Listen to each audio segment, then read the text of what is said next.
Agora, para os cinéfilos de plantão...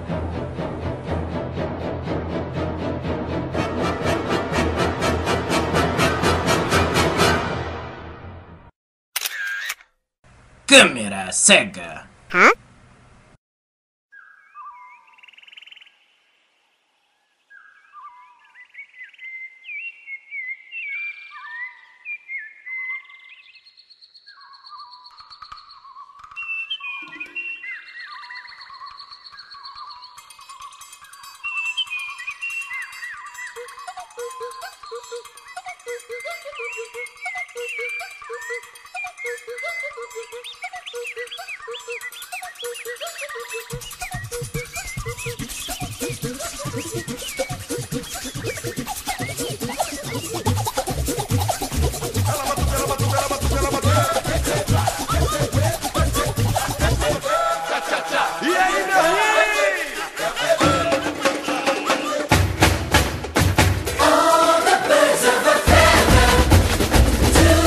Fala galera do Câmera Cega, e eu conversei com a Adriana Torres, essa dubladora carioca que já tem um amplo currículo na dublagem para o cinema e para a televisão, a eterna Helena de Diários de um Vampiro para os mais novos e Maria Joaquina de Carrossel para os mais velhos. Antes de deixá-los, pois, com a Adriana, apenas vou pedir, galera, que se curtirem este vídeo, deixem aquele like favorito para dar aquela força para o canal, para que eu possa estar trazendo cada vez mais conteúdo bacana para vocês, beleza, galera?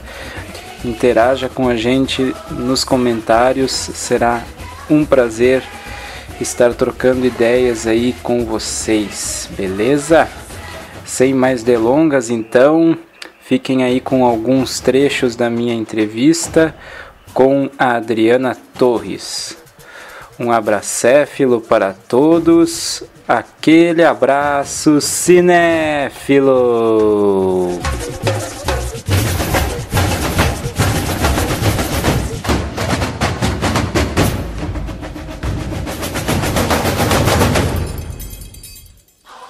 Oi Lucas, tudo bem?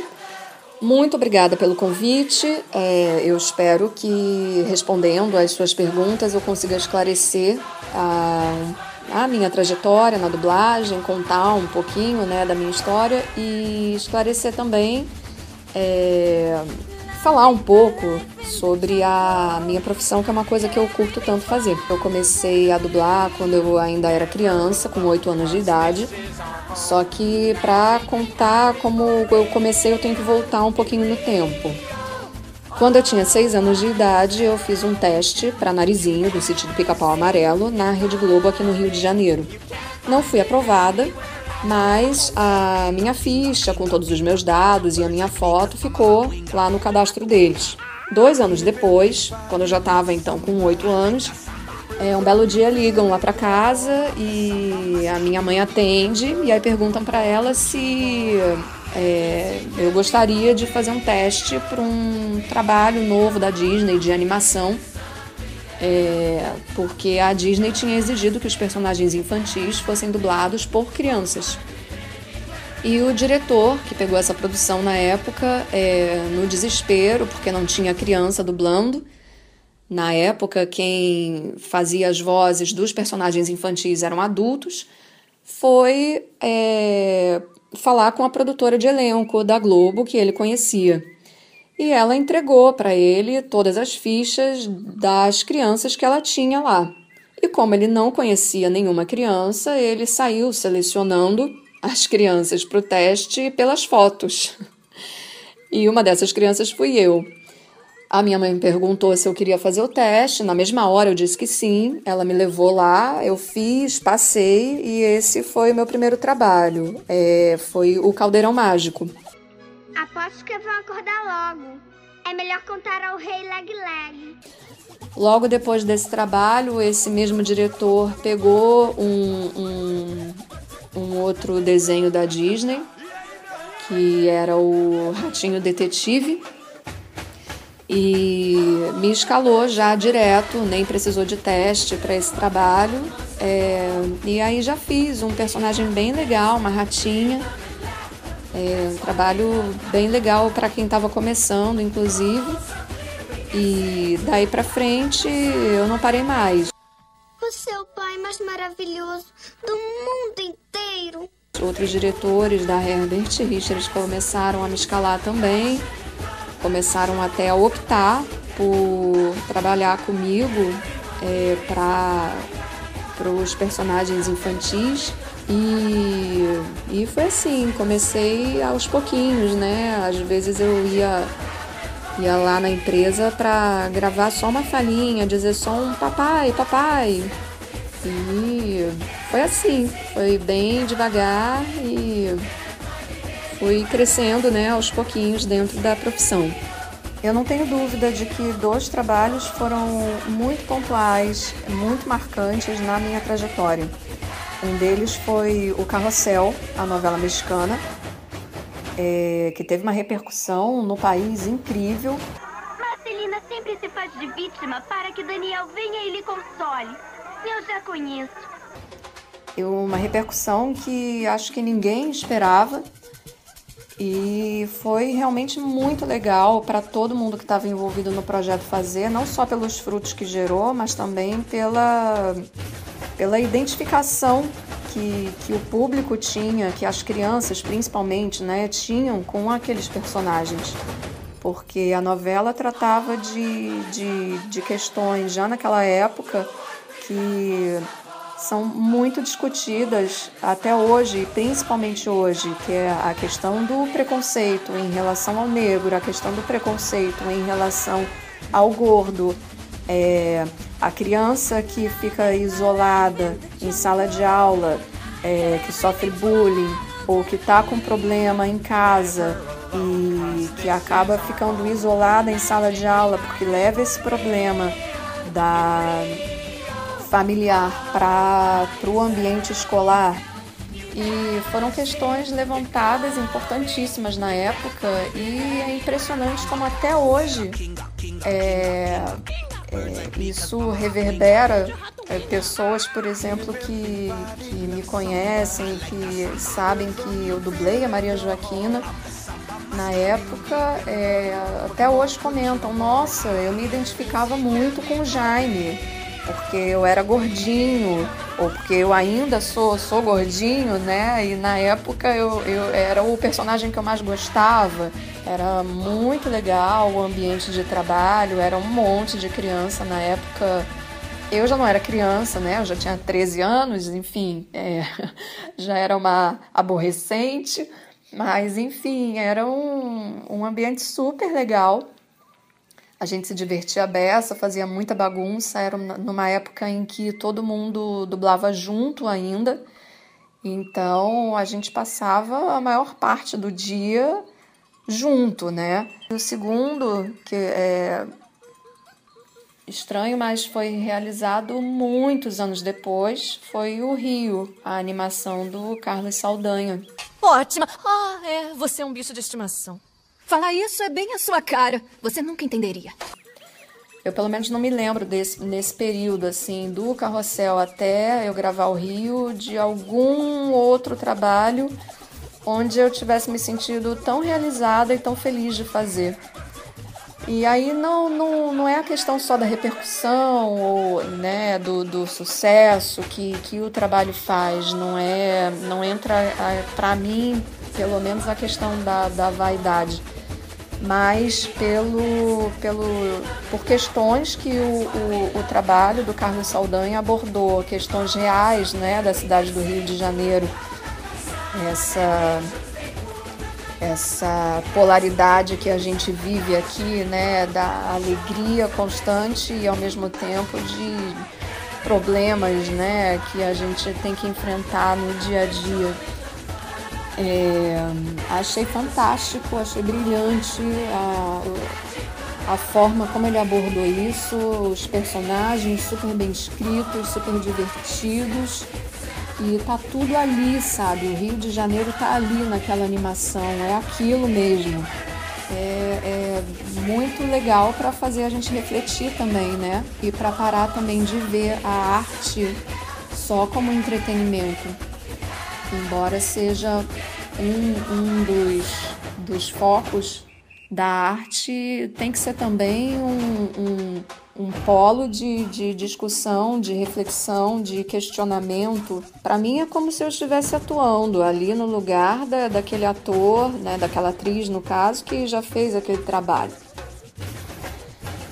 Só que eu tenho que fazer isso com a voz só, né? Então acho que a dificuldade acaba sendo maior nesse sentido, porque ninguém vai ver o seu corpo ali quando você está dublando, ninguém vai ver os teus gestos, ninguém vai ver as tuas expressões.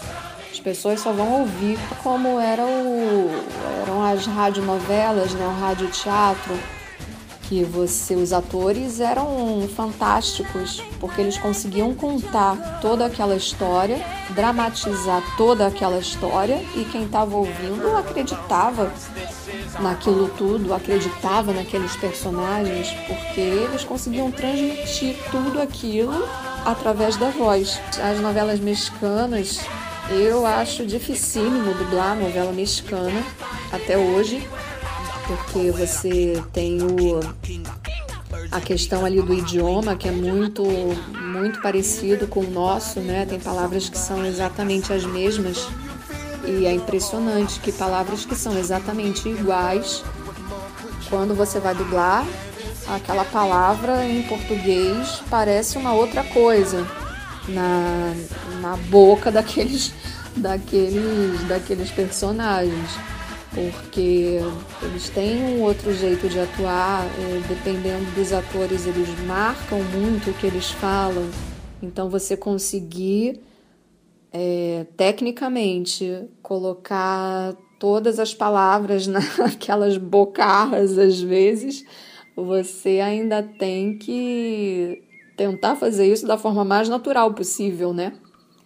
E ainda levando em conta a questão do dramalhão, do exagero, que eles é uma característica, né, do produto deles. Fica tranquila, Elsa. Mais cedo ou mais tarde você tinha que saber. Essa era a angústia do seu pai. Que a dor de saber fosse maior ainda do que a dor que você já tinha passado. Eu acho, se não uma coisa mais difícil, uma das coisas mais difíceis de se dublar. E os programas, normalmente os documentários também, né, onde as pessoas estão dando depoimento, contando a história delas, pessoas que não são atrizes, gente que não é ator, que está ali só dando um depoimento. Isso eu acho dificílimo de fazer também, porque a pessoa está ali, ela não está com o texto decorado, ela está falando como eu estou falando aqui, né? Estou falando, de repente eu me perco e volto no que eu estava falando antes, e às vezes não completo o pensamento porque eu já estou pensando numa outra coisa. E você conseguir dublar esse tipo de produto de uma forma também que fique natural, sem que você fique tentando cobrir, como é que eu posso dizer, todas aquelas todas aquelas coisas que a pessoa está falando, e ainda conseguir deixar isso claro, né, para o telespectador ou para a pessoa que está só ouvindo, de forma que aquilo tudo faça algum sentido, é bem difícil também, eu acho. A Mariana Torres, né, minha irmã, dubla também já há bastante tempo, começou criança igual a mim. Sabe, Cody, você deixou uma péssima primeira impressão e uma segunda impressão horrível. Mas na terceira vez, é muito legal. Aqui é Katniss Everdeen, falando com todos os legalistas do coração do Distrito 2. Eu adoro idosos. Posso dizer logo de cara que não existe nenhuma competitividade entre a gente. A gente volta e meia faz teste para o mesmo personagem, enfim, ninguém fica chateada com a outra. Acho que, assim como eu, ela também aprendeu muito, também cresceu muito na profissão, melhorou muito, né? E a gente ainda está melhorando, né? Está sempre se esforçando para fazer o próximo trabalho sempre melhor. E trabalhar na mesma produção que ela, eu acho o máximo.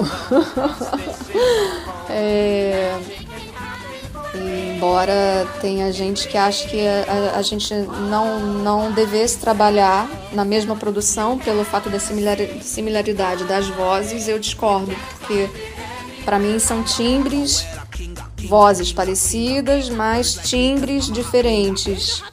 Eu sou fã da minha irmã e acho que ela também é fã do meu trabalho.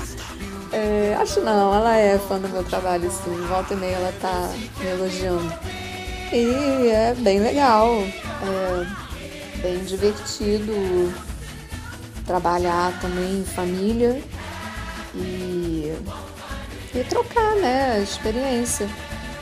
Eu tenho formação em pintura pela Faculdade de Belas Artes da Universidade Federal aqui do Rio de Janeiro, mas não exerço, embora eu goste muito de desenhar e de pintar, mas descobri ao longo do curso que não era uma paixão, não era uma necessidade, como para mim é atuar.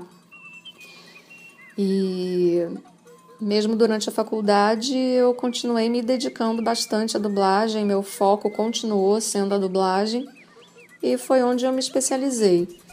E quando eu estava com 30 anos, eu resolvi fazer o curso técnico da CAL, a Casa de Artes de Laranjeiras, que é uma escola super conceituada aqui do Rio de Janeiro, de teatro. E justamente porque eu estava sentindo o meu trabalho na dublagem deficiente.